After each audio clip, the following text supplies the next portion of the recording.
Oremos. Padre Dios, estamos muy agradecidos por tu amor por nosotros. Estamos tan agradecidos, Dios, porque nos creaste para tener una relación contigo, porque podemos ser tu pueblo, porque podemos tener una relación donde podemos recibir y experimentar los beneficios de tenerte, de que vivas con nosotros y dentro de nosotros. Señor, anhelo que nos hables a mí, en mi mente y en mi corazón. Anhelo que conectes tus palabras con mi mente y mi corazón y con todos nosotros, Señor, que podamos escuchar de ti, que podamos escuchar lo que necesitamos de ti, que podamos ser animados donde hemos sido desanimados, que podamos tener esperanza donde hemos vivido en desesperación, que podamos reflejar tu amor en lugares donde ha sido difícil para nosotros amar. Señor, logra eso hoy. Confiamos en ti, te agradecemos por eso, Señor, oramos para que trabajes en nuestra comunidad. Estamos agradecidos, Señor, por la oportunidad de vivir en comunidad donde podemos tener compañerismo, donde podemos decir abiertamente que somos cristianos y, Señor, que podemos aprender y que nos mantengamos firmes en eso y que aprendamos a mantenernos unidos, animándonos unos a otros y construyendo una comunidad, Señor, donde tú eres el centro, donde tu amor nos mantiene unidos. Señor, te damos gracias por todo lo que nos has dado y te lo pedimos en el nombre de Jesús. Amén. Leamos Génesis 4, 1 al 16. Ahora bien, Adán tuvo relaciones sexuales con su esposa Eva y ella quedó embarazada. Cuando dio a luz a Caín, dijo, con la ayuda del Señor he tenido un varón. Tiempo después dio a luz al hermano de Caín y le puso por nombre Abel. Cuando crecieron, Abel se hizo pastor de ovejas, mientras que Caín se dedicó a cultivar la tierra. Al llegar el tiempo de la cosecha, Caín presentó algunos de sus cultivos como ofrenda al Señor. Abel también presentó una ofrenda, las mejores partes de algunos de los corderos que eran primeras crías de su rebaño. El Señor aceptó a Abel y a su ofrenda, pero no aceptó a Caín y a su ofrenda. Esto hizo que Caín se enojara mucho y se veía decaído. ¿Por qué estás tan enojado?, preguntó el Señor a Caín. ¿Por qué te ves tan decaído? Serás aceptado si haces lo correcto, pero si te niegas a hacer lo correcto, entonces ten cuidado, el pecado está a la puerta, al acecho y ansioso para controlarte, pero tú debes dominarlo y ser su amo. Cierto día Caín dijo a su hermano, salgamos al campo. Mientras estaban en el campo, Caín atacó a su hermano Abel y lo mató. Luego el Señor le preguntó a Caín, ¿dónde está tu hermano? ¿Dónde está Abel? No lo sé, contestó Caín. ¿Acaso soy el guardián de mi hermano? Pero el Señor le dijo, ¿qué has hecho? Escucha, la sangre de tu hermano clama a mí desde la tierra. Ahora eres maldito y serás expulsado de la tierra que se ha tragado la sangre de tu hermano. La tierra ya no te dará buenas cosechas por mucho que la trabajes. De ahora en adelante serás un vagabundo sin hogar sobre la tierra. Caín respondió al Señor, mi castigo es demasiado grande para soportarlo. Me has expulsado de la tierra y de tu presencia me has hecho un vagabundo sin hogar. Cualquiera que me encuentre me matará. El Señor respondió, no, porque yo castigaré 7 veces a cualquiera que te mate. Entonces el Señor le puso una marca a Caín como advertencia para cualquiera que intentara matarlo. Luego Caín salió de la presencia del Señor y se estableció en la tierra de Nod, al oriente de Edén. Y tú pensabas que tu familia era un desastre.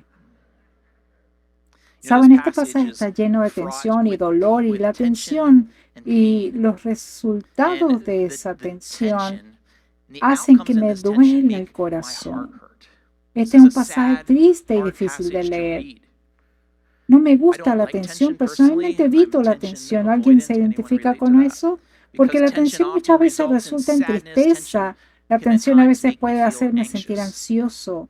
Mientras crecía, había tensión en nuestra casa entre mis 2 hermanos mayores, que fueron el primero y el segundo de nuestra familia. Yo fui el último en nacer. El segundo mayor es el que falleció inesperadamente en octubre.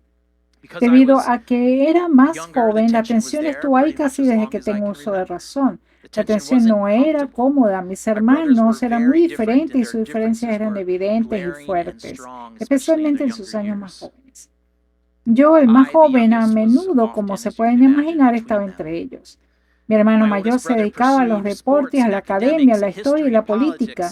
Me entrenaba en la alineación inicial de los Piratas de los 7 años en exposición por posición.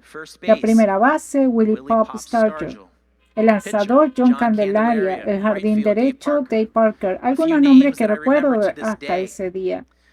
A mi segundo hermano mayor le gustaban los instrumentos musicales, volar aviones teledirigidos, andar en bicicleta a lo loco y otras aventuras arriesgadas que terminaban en rasguños, cortes, moretones, mucha diversión y a menudo humillaciones académicas.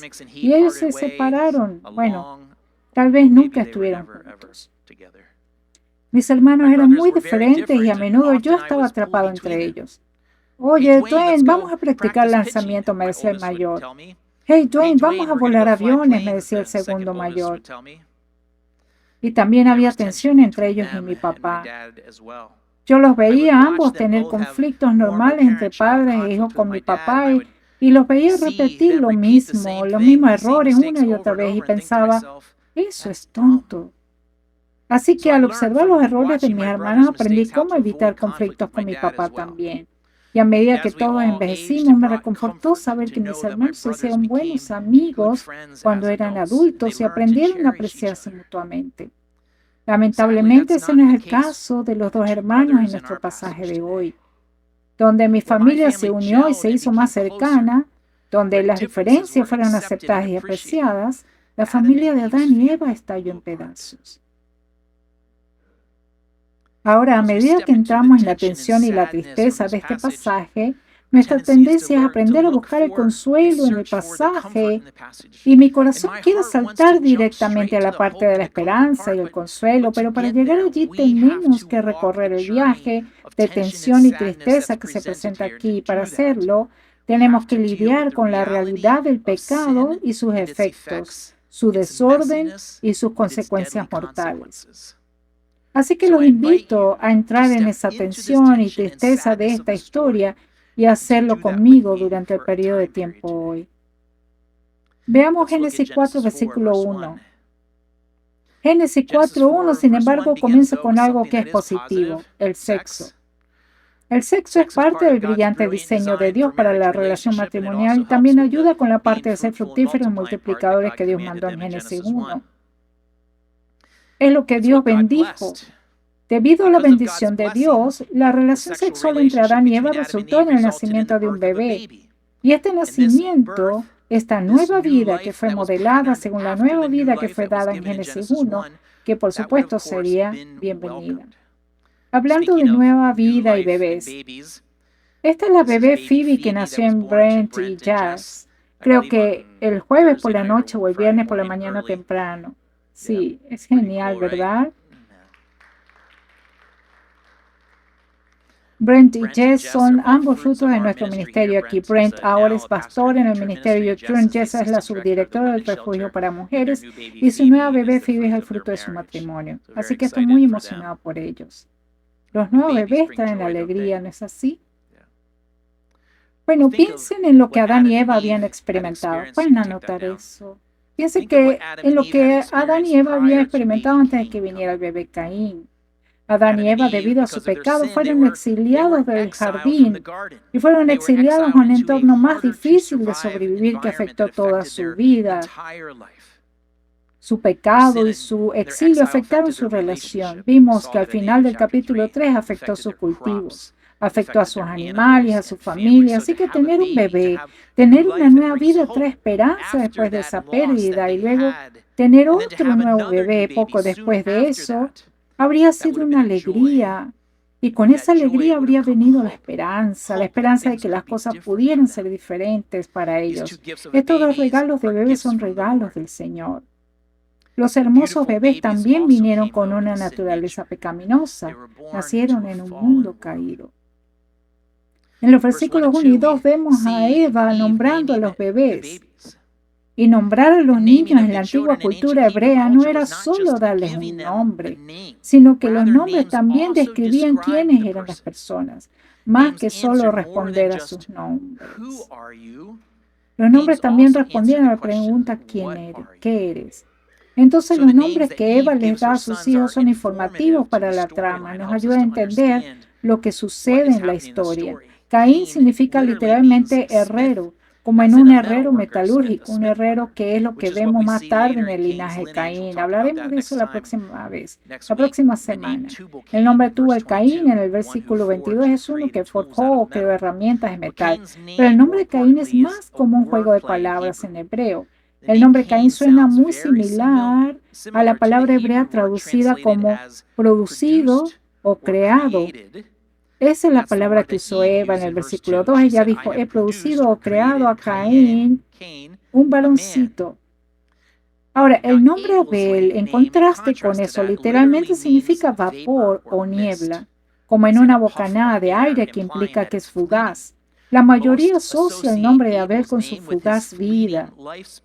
Abel era la misma palabra hebrea de sifón, traducido como sin sentido o vanidad en el libro de Eclesiastés capítulo 1, versículo 2. Todo es sin sentido, vano. La misma palabra dice el maestro completamente sin sentido. Algunas traducciones dicen vanidad o fugaz. Ahora, en Génesis 4:2 hay un lapso de tiempo entre el comienzo del versículo 2 y el final del versículo 2. Comienza con el nacimiento, pero entonces al final uno es pastor y el otro es cultivador, trabajador del suelo. Así pasan de bebés a adultos en un solo versículo. ¿Cuántos años pasaron? No lo dice. El número de años podría ser el tiempo necesario para que los niños crezcan y se conviertan en pastores y agricultores. El trabajo requeriría necesariamente que estuvieran completamente maduros para hacerlo, pero el lapso de tiempo también podría ser significativamente más largo que eso. El texto no nos lo dice, el lapso de tiempo. Pero tampoco el texto nos dice que la ofrenda de Caín y Abel al Señor fue la primera vez que trajeron ofrendas al Señor. Simplemente dice que trajeron ofrendas al Señor. Miren, podría ser la primera vez, pero también podría ser la 100ª vez que ellos hicieron eso. Y hay una lección aquí al estudiar la interpretación de la palabra de Dios, y es que todos debemos tener cuidado porque no leemos cosas en el texto que no están ahí. En los versículos 3 y 4 hay varias cosas interesantes a tener en cuenta sobre las ofrendas. Primero, que estas ofrendas parecen haber sido ofrendas de agradecimientos, de paz, y como eran ofrendas, ambos, animales y cosechas, eran aceptables como ofrendas según el texto posterior de Levítico. Entonces, la interpretación popular de que la ofrenda de Caín fue rechazada porque debió ser un sacrificio animal con sangre derramada, esa interpretación es incorrecta porque se trataba de una ofrenda, no de un sacrificio, y las ofrendas pueden ser tanto de plantas como de animales. Segundo es que las palabras descriptivas que se usaron para describir la ofrenda de Caín y Abel trajeron cada uno al Señor, revela un contraste en el valor de la ofrenda de cada uno y por lo tanto su valor para el Señor de la ofrenda de cosechas de Caín. Simplemente dice en el versículo 3 algunos de sus cultivos. De la ofrenda de Abel en el versículo 4 dice lo mejor del primogénito. Lo mejor del primogénito delinea el valor de la ofrenda, usando las palabras el mejor del primogénito. Miren, donde el texto parece implicar que Caín recogió cualquier cosecha antigua como ofrenda, Abel trajo lo mejor a las partes escogidas de un primogénito de su rebaño. Ahora bien, en esta interpretación, la ofrenda de algunas cosechas por parte de Caín tal vez muestra la baja consideración de Caín por el Señor, mientras la oferta de Abel da lo mejor o del primogénito, muestra el gran respeto de Abel por el Señor. Esta también es una interpretación popular de este pasaje con aplicaciones para nosotros hoy. Proverbios 3, versículo 9 dice, honra al Señor con tus riquezas y con lo mejor de todo lo que produces. Entonces, si damos una ofrenda, la ofrenda puede ser el tiempo, dinero, recursos, cualquiera que sea la ofrenda. Si nos damos una ofrenda de valor mediocre o bajo, entonces tal vez necesitamos revisar nuestro corazón porque puede mostrar cómo uno considera el Señor. Y esa interpretación parece ser importante aquí para la narrativa de Caín y Abel. Sin embargo, tan importante como es decir, el autor parece estar mucho más preocupado por cómo Caín responde al rechazo de Dios hacia Caín y sus ofrendas, le preocupa más que la diferencia en las ofrendas. Al final del versículo 4 y 5 dice, el Señor aceptó a Abel y a su ofrenda, pero no aceptó a Caín ni a su ofrenda. ¿Te imaginas? ¿Imaginas esa tensión? ¿Cuánto dolería eso en ese intercambio entre Caín y el Señor. Dijo, esto hizo que Caín se enojara mucho y se veía decaído. La ira es complicada, ¿no? Esto es lo que he aprendido sobre mí a lo largo de los años. Cuando estoy enojado y soy de enojo lento, soy lento para aprender. Lo que he aprendido acerca de mi enojo es que el enojo es una emoción secundaria que esconde y protege emociones primarias. Permítame repetirlo, la ira es una emoción secundaria que esconde y protege emociones primarias. Ahora, mis emociones principales que alimentan mi enojo son a menudo lo que me duele, o me avergüenza o me asusta. O podría ser porque me siento impotente o fuera de control porque no tengo opciones. O también puede ser porque estoy resentido con las opciones que tengo delante, porque no me gustan las opciones que tengo. Pero me pregunto qué estaba sintiendo Caín ahí. Tal vez su orgullo estaba herido, tal vez estaba Caín avergonzado de que el segundo hijo hallara favor ante Dios y él no lo hizo. Miren, cada uno tiene su propio conjunto de emociones primarias que alimentan su ira y nos sirve bien aprender a identificar y resolver nuestras emociones primarias. De lo contrario, pueden suceder cosas malas como vemos en nuestra historia de hoy. Salmo 37:8 advierte sobre la ira y esto realmente reflexiona sobre lo sucedido en esta narración con Caín. Dice, ya no sigas enojado, deja a un lado tu ira, no pierdas los estribos, que eso únicamente causa daño. Únicamente causa daño. Miren, la única manera de parar esto enojo es alejarse de la ira e invitar al Señor a que te ayude a lidiar con las emociones que pueden estar alimentando la ira.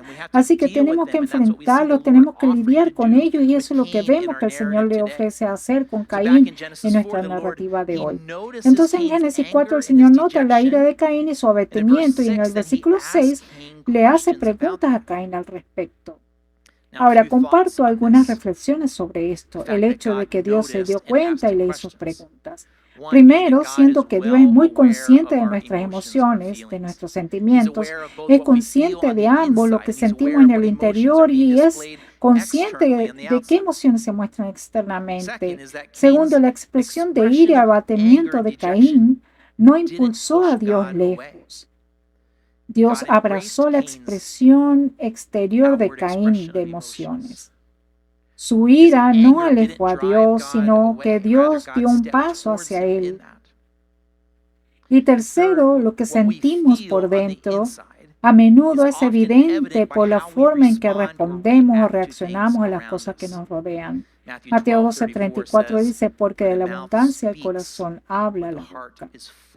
Otras traducciones dicen, del rebosamiento del corazón la boca habla. Mira, si tu mundo interno es un desastre, tus respuestas y reacciones a las personas y las circunstancias pueden ser un reflejo de eso. El mundo interno de Caín para lo que estaba pasando dentro de él era caos. Caos ligado al pecado, ligado al mal. Y Dios estaba tratando de ayudarlo a superar eso, ayudarlo a ir más allá de eso.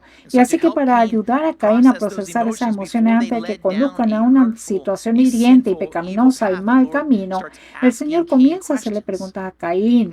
Y cuando el Señor le hace preguntas a Caín, cuando el Señor hace preguntas a alguien, es casi siempre para ayudar a la persona a ser más honesta o más comunicativo con lo que piensan y sienten.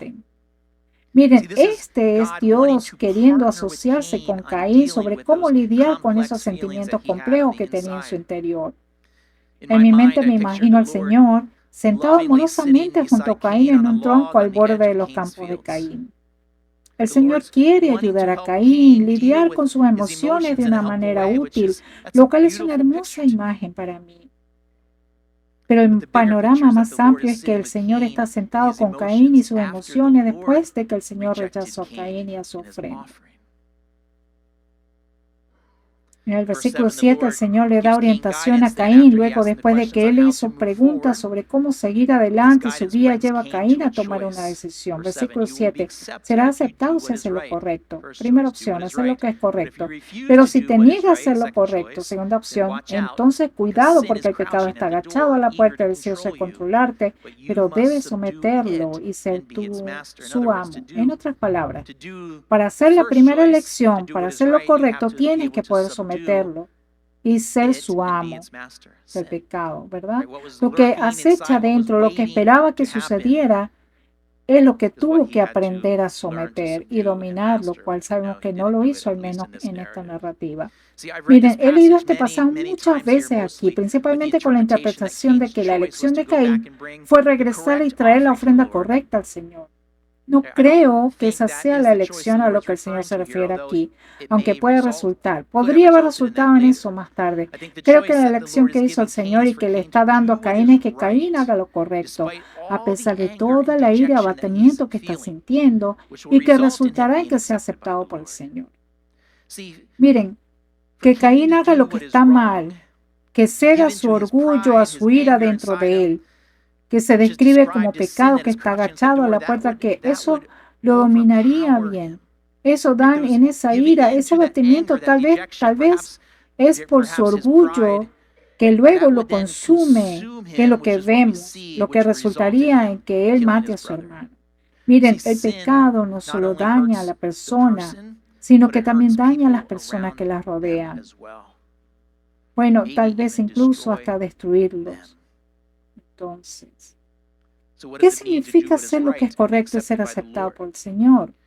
Bueno, esta es una pregunta que tú y yo como creación, como humanidad, todos debemos reflexionar. Dios es nuestro creador después de todo. Volveremos a eso al final. Sigamos el versículo 8. El versículo 8 dice, cierto día Caín dijo a su hermano, salgamos al campo. Mientras estaban en el campo, Caín atacó a su hermano y Abel y lo mató. Ahora, sabemos la lección de Caín, de cómo respondió al rechazo del Señor hacia él y su sacrificio, y su elección es matar a su hermano. Y nosotros sabemos que matar a su hermano no entraba en la categoría de hacer lo correcto. Incluso sin que todavía hayamos definido qué significa hacer lo correcto, sabemos que el asesinato premeditado no es eso. La elección equivocada de Caín comenzó cuando engañó a su hermano diciéndole, vamos a salir al campo. Salir juntos al campo, tal vez algo que siempre sean juntos, probablemente algo que Abel habría sospechado o no habría sospechado. Pero tengan en cuenta aquí en el pasaje que hay una conexión sutil de lo que sucede en el campo con la serpiente del campo desde Génesis 3. Génesis 3:1 identifica del hebreo original que la serpiente es una bestia del campo. Y es en el campo donde Caín mató a Abel.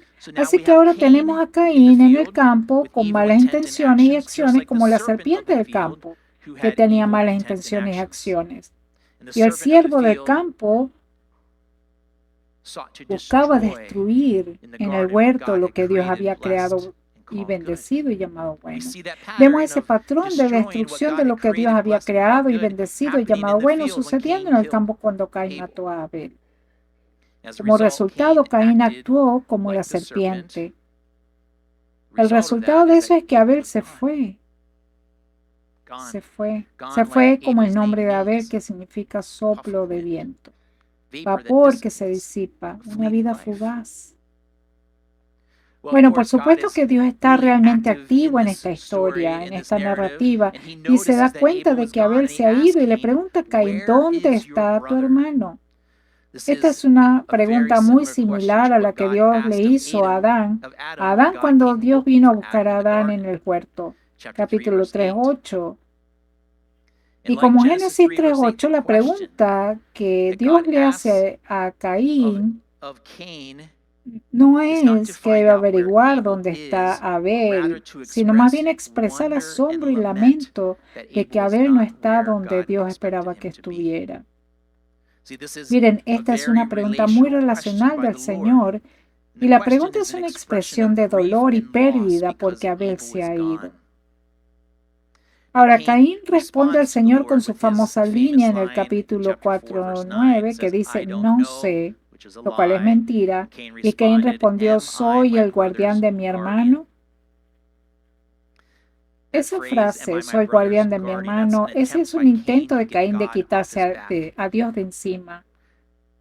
Déjame darte una analogía. Si tienes un sabueso con una identificación olfativa positiva en algo para lo que el perro está entrenado para encontrar, una vez que el perro está tras el rastro, hay muy poco que uno puede hacer para que el sabueso desvíe el rastro. ¿Siguen la analogía? Eso es lo que Caín intentaba hacer para desviar al Señor del rastro que condujo a la verdad sobre lo que hizo Caín. Por supuesto que no funcionó. Él estaba hablando con el Señor. Ese intento no funciona para ninguno de nosotros, ¿verdad? Sacar a Dios del rastro que lleva la verdad en nuestras vidas. Pero en el versículo 10 el Señor responde a la deshonestidad de Caín con la misma pregunta lo que el Señor le preguntó a Eva. La misma pregunta que el Señor le hizo a Eva le preguntó a Caín, ¿qué has hecho? ¿Te imaginas eso? Esta es una confrontación realmente intensa entre el Señor y Caín. Y noten aquí la frase del Señor que dice, su sangre clama a mí desde la tierra. Parece implicar que el Señor es muy consciente del derramamiento de sangre. Cada persona que muere, cuya sangre se derrama, parece ser que el Señor es consciente de eso y la sangre, que es el símbolo de la vida que el Señor creó, clama a Él. La frase que clama, que exige una respuesta al Señor. La sangre llama al Señor y el Señor debe responder. Bueno, así es como el Señor responde al llamado de la sangre de Abel. Los versículos 12 al 13 dicen, la tierra ya no, ¿cierto? La tierra donde fue derramada la sangre ya no te dará buenas cosechas por mucho que lo trabajes. De ahora en adelante serás un vagabundo sin hogar sobre la tierra. Pero ¿cómo responde el Señor? El Señor responde con misericordia. ¿Misericordia? ¿En serio? Entonces el pecado de Adán y Eva y ahora el pecado de Caín resultó en tres maldiciones. Primero, en el capítulo 3, la tierra fue maldecida. 3:17. La serpiente fue maldita, lo siento. 3:14, la tierra fue maldecida y ahora Caín es maldito. Y la maldición de Caín involucraba la tierra que absorbió la sangre que él derramó, involucraba que esa tierra fuera aún menos productiva para él que antes. Recordaría que era un granjero y la tierra producida para él, aunque estaba fuera del huerto y que ahora está perdida para él. Ahora también resultó en que él fuera un inquieto vagabundo. El resto de sus días, un vagabundo inquieto. Ahora esas consecuencias son duras, ¿no? Pero aunque esa maldición fue dura, a Caín matar a Abel no le costó a Caín su propia vida. Mira, eso es lo que se instruye más tarde, 2500 años más tarde en los libros de la ley. Entonces Dios es misericordioso con Caín, como Dios fue misericordioso con Adán y Eva. Ambos tienen consecuencias que son menores de lo que merecen. Y eso es misericordia. Las consecuencias que son menores de lo que merece son misericordia. La respuesta a Caín al castigo misericordioso de Dios en los versículos 13 y 14 parece ser una falta de remordimiento y humildad. Si eso es cierto, entonces su orgullo, el orgullo de Caín, le impidió ver la misericordia de Dios y todo lo que Caín pudo ver fue la pérdida. Ahora, hay otra interpretación que ve la respuesta de Caín como de arrepentido. Déjame explicarte que esa interpretación arrepentida de Caín tiene dos argumentos. Primero, la palabra hebrea traducida aquí como castigo, la palabra von en hebreo significa iniquidad o pecado. La nueva traducción viviente tiene eso como nota a pie de página. Si miras en la parte inferior, la nueva traducción viviente, desde esa perspectiva de lo que significa iniquidad y pecado, la respuesta de Caín diría, mi pecado es demasiado grande para que yo pueda soportar. Suena hoy un pecado arrepentido al pie de la cruz, ¿no? El segundo argumento es que Dios respondió a Caín con misericordia al proporcionar a Caín una protección 7 veces mayor. Y ese argumento es porque Dios lo haría si Caín no fue humilde y en absoluto arrepentido. Ahora, independientemente de la interpretación, Caín reconoce su pérdida de la tierra, pérdida de la protección familiar, pérdida de la bendición de la relación con Dios, todo debido a su pecado y en esencia, él dice, aunque no me quitaste la vida, me dejaste sin protección, sin familia, sin tierra que produce, me has dejado sin la bendición de una relación contigo, con mi Dios, y yo estoy casi muerto. Él pensaba en eso probablemente debido a aquellas que buscan vengar la muerte de Abel y plantean un montón de preguntas más sobre quiénes serían. Puse alguna respuesta a eso en las notas del sermón para ustedes que pueden consultar más adelante. Pero Dios responde a la declaración de Caín y le dice que Dios le daría una marca, un indicador visible exterior de la protección de Dios, una protección séptuple. Y noten aquí que Dios le da a Caín protección, no salvación.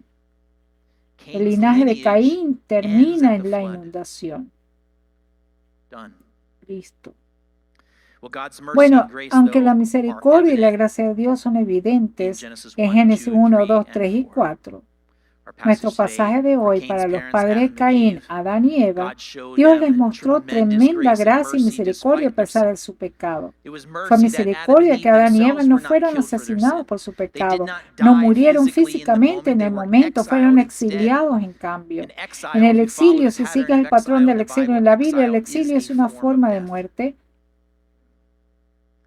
Eso es misericordia. Misericordia que ellos fueron exiliados y no asesinados en el acto. Y fue misericordia en la gracia y gracia de que Dios cubriera su desnudez representando el pecado. Habían intentado cubrir su desnudez en ellos mismos, pero Dios los cubrió entonces. Sí, su pecado también resultó en un aumento del dolor en el parto, pero eso seguía siendo misericordia. El útero de Eva todavía estaba abierto, todavía iban a poder tener hijos. Miren, Dios podría haber cerrado su vientre, pero más bien les permitió tener dos bebés varones que representaban nueva vida, alegría y esperanza. Eso es gracia. Y más, Dios le dio la esperanza de saber que del vientre de Eva saldría la semilla que podría aplastar, que aplastaría la cabeza de la serpiente, como vemos en Génesis 3:15. Eso les está dando esperanza y promesa que no merecían. Pero así es el Señor. Miren, Dios en su fidelidad también proveyó a Caín a pesar de su horrible pecado, con gracia y misericordia. Y estas dos historias son un presagio de lo que la cruz de Jesús haría por ti y por mí y por el resto del mundo. Darnos misericordia y gracia. Al confiar en Jesús, no tenemos que recibir el castigo de la muerte por nuestros pecados que cometemos y merecemos. Eso es misericordia y confiando en Jesús recibimos salvación gratuita al Señor que no lo merecemos. Esa es la gracia. Déjame darte algunas ideas para meditación y aplicación. En el pasaje de hoy vimos que Dios caminó con Caín a través del desorden emocional de su vida y a través de su pecado. Dios siempre estuvo ahí y Dios lo hizo ofreciendo gracia y misericordia. Aunque el error de Caín fue grande, Dios todavía estaba ahí para él. Sí, eso tuvo consecuencias, pero Dios aún así lo persiguió. Dios siempre estará ahí para ti y para mí. Además, tu desorden emocional y tu pecado no ahuyentan a Dios. Él siempre estará ahí para nosotros. En segundo lugar, ¿qué significa hacer lo que es correcto y ser aceptado por el Señor? Bueno, creo que lo que el Señor estaba buscando de Caín era humildad. Dios había rechazado a Caín en su ofrenda. Miren, una persona humilde cuya ofrenda fue rechazada pediría perdón y preguntaría al Señor qué necesita ser diferente. Reconocería que necesita ser diferente, es humildad, y la humildad es la clave. Santiago 4:6 dice, Dios se opone a los orgullosos, pero da gracia a los humildes. Lo tercero es que hay que pensar es que la ira de Caín podría haberse resuelto mediante una humilde respuesta a Dios. Miren, con la ayuda de Dios que Dios le dio a Caín, la ira de Caín pudo haber desaparecido rápidamente. Desaparecido rápidamente como el vapor, lo que significa el nombre de Abel, vapor. Más bien, Caín en su ira hizo desaparecer como vapor a su hermano Abel, ido de este mundo. Miren, la ira siempre roba la vida. Siempre te quita algo. La ira roba la confianza. La ira resta valor a las relaciones, a la intimidad, a la comunidad, desde el compañerismo. La ira siempre roba las cosas, pero con la ayuda del Señor y te animo a resolver las emociones primarias que están alimentando la ira que podrías tener. Y la ira, con la gracia de Dios, pronto disipará como vapor. Amén. Cerremos en oración. Te invito a venir a orar. Si alguien quisiera orar por su enojo, relación con el Señor o el desorden de su propia familia personal, por favor venga con una de las personas que están al frente esperando para orar por ti. Padre Dios, te damos gracias. Te damos gracias, Dios, por ser un Dios que nos persigue sin descanso, a pesar de que somos un desastre, a pesar de nosotros tener pecado en nuestras vidas y tomar malas decisiones con terribles consecuencias. Gracias por mostrarnos esa misericordia y gracia. Gracias, Dios, por enviar a tu Hijo Jesús a pagar por todo eso, a ocuparse de todo eso, a limpiarnos para que nosotros podamos vivir contigo por la eternidad a pesar de nuestra pecaminosidad.